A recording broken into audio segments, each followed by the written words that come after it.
Okay, welcome in. It's week 13 in iRacing land, whether you're actively participating in iRacing or not. If you're a big fan of one of the other sims, chances are you know about week 13s in iRacing. It's when all the new content comes out, any new cars, tracks, and so forth, updates that happen within iRacing itself. But this season, for 2024 Season 2, we've got a couple new, or I guess 3 new cars in the service. We've got the Super Formula Lights, the SRX machines, and the Dirt Micro Sprints. And it's also brought a couple new tracks, Misano, Portimao, Algarve, and Dirt Oval. I think it's Millgrove. I'm not a big dirt guy. Can't remember it off the top of my head, but it's something like that. A new dirt oval track that I think a lot of the dirt racers are excited about. But the big addition this season is something that iRacers have been clamoring for years and seasons.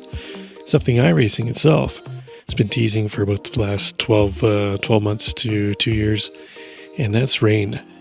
Rain has finally made it to iRacing. You can see here on the preview up ahead, I did a fair bit of testing out the system this week, playing with a bunch of the settings, trying the cars on the tracks, various weather conditions, and I wasn't a big proponent of rain coming. I still don't think it's going to offer a whole lot other than in endurance races having that added strategy effect and potential weather change to wreak havoc on strategy in the endurance races. But for your regular run-of-the-day officials, I don't think it's going to offer a whole lot, but we'll see. Maybe I'll be wrong. One of the big topics of discussion this week, though, has been iRacing claimed the average user, I think, would only see about a 10% reduction in FPS with the rain. Reading the forums, reading the Facebook groups, Twitter, online, there seems to be a lot of users who potentially are suffering a much larger hit in the FPS department depending on their systems and settings and so forth. So we're going to kind of dive into that on this quick little video here. We'll do a little bit of testing, go through the various new rain settings that are available for this season, see what kind of impact they have on the FPS draw, see where you can possibly gain or sacrifice some FPS depending on what kind of graphics you're looking to achieve. So follow along as we do that. Again, I'll post all my settings. I'll put a screenshot in the video here of what I'm using, so if you want to copy those settings at all, you'll have access to that, but all that'll be later on. So let's get into it. Okay, the way the way I did this is I see a lot of other YouTube videos where they test replays. Now, iRacing kind of computes everything differently between replays and live sessions, so I want to try something a little differently because the biggest FPS hits that people are going to see is when they're in a session racing. Those are the FPSs you want to have as high as possible. So what I did to try and get an idea of the impact here is I ran an AI race. Run the same AI race settings for each one. For the dry, obviously I had to run a complete other session, but for the wet, I was in the same session. I just went in and changed the graphics. I adjusted each graphic for each session. So in the rain settings, we have SSR, which is the new rain setting. It's going to give you either more reflections basically off the track in the rain, puddling, or less. So the default is off.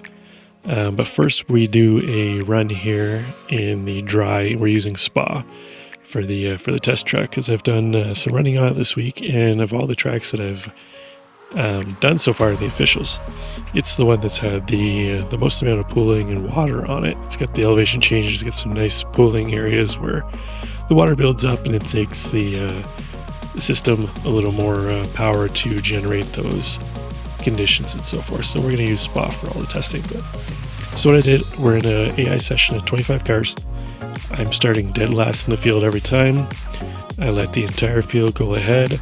I follow them around in last place each time to try and have a consistent number of cars out front of us. So the system has to render as much similarity as possible through each session. So this way we'll run each session, do one in the dry as the baseline, and then we'll do in the dry with no SSR on, and then we'll do SSR low rain only and SSR high rain only, and we'll compare them all. So up here first this is obviously the dry run at Spa, and then up next should be the SSR with no rain settings on, and then we'll do a comparison for those. You can actually, I left the FPS meter on in the top right corner so you'll be able to follow along through the video and kind of keep an eye on it, but we'll go through the lows, mediums, lows, mins, average, and 1% at the end of the video here.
Okay, and there we have it.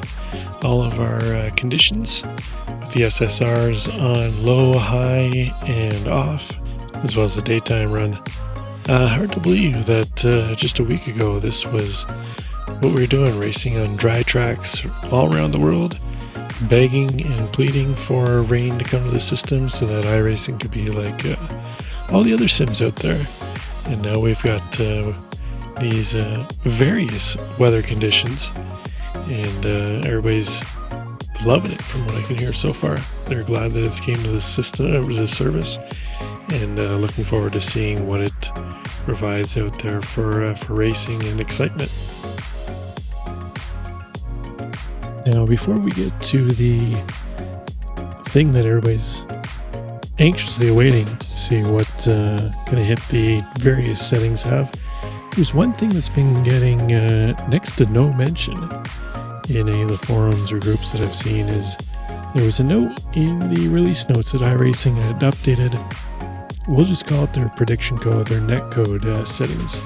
They didn't come out right and call it netcode settings, but if you read through it, you essentially get the gist of it. That is the netcode settings, but it's made racing a whole lot nicer in the rain. I, for one, thought it was going to be a real death show out there with the cars bumping and banging into each other, but one of the things that I've noticed is that cars can really maneuver in around each other. You can give another car a little rub beside you, and what's happened in the past is normally that car or yourself would be shot off the track into oblivion, into a wall, ending your race. So it's going to give you a short little clip here before we get into the settings, just kind of show exactly what I'm talking about, where in the past this would end terrible for both cars involved here.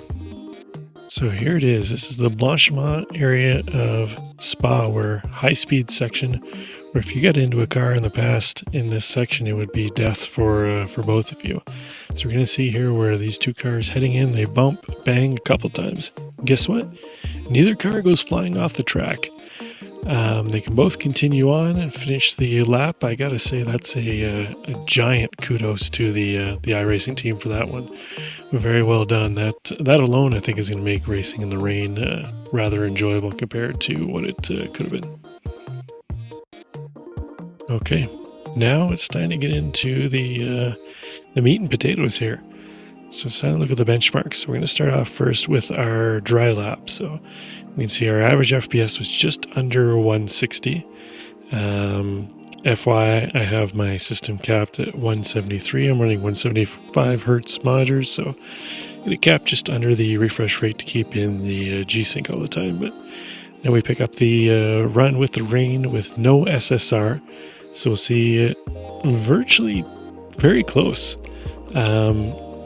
About 9% drop there. We'll see those numbers in a minute. Then we pick up the rain only with the low SSR numbers there. You see quite a significant drop to the SSR numbers once they come on, but you're going to see something quite surprising here once we get into the high SSR. Virtually very little difference between the low and the high SSR. So essentially what we're looking at here is if you're going to run the SSR settings, you're pretty much going to want to go with the high. You're not going to want to touch the low settings at all. As we take a look now at the percentage of the drop in the FPS across the board here, you'll see there's we're under the 10% drop in the no SSR to the the dry lap to the no SSR. We're under that 10% drop. We're in there. So the big drop again comes when you start using the SSR settings. But as you can see here, there's really no benefit to be gained by running low. If you're going to run SSR, run high. There's really no advantage to running the low at all. So my recommendation, if you're going to run SSR, run high. But really, I think you would only really want to save that for the replay. I really don't see a whole lot of benefits of running it in your cockpit view. The high SSR, you see enough with the no SSR on to not really take the hit from the FPS. But to each their own. You have the information here, and hopefully that helps you out. And last but not least, here's my graphics settings. Again, the only thing I played with was changing the SSR from off to rain only low to rain only high. So feel free to use the settings as you please. If you have any questions, by all means, feel free to comment down below. Also, if you're getting some different kind of FPS ratings than I'm getting, by all means, feel free to ask any questions in there. I've played around with pretty much all the graphic settings that are offered in there. I can help you try and fine-tune your system if you're running a bit of an older PC potato type system, as we would call it. There's some easy, quick gains that can be had in around the graphic settings if you're struggling with the changeover. But hopefully this helps anybody out. Again, any questions, feel free to comment. It also would be a great help if you liked and subscribed to the channel. I'm trying to upload some more content here as it goes. Racing this season, we'll see how it goes, but hopefully we'll see you on track, and happy racing to all. Bye for now.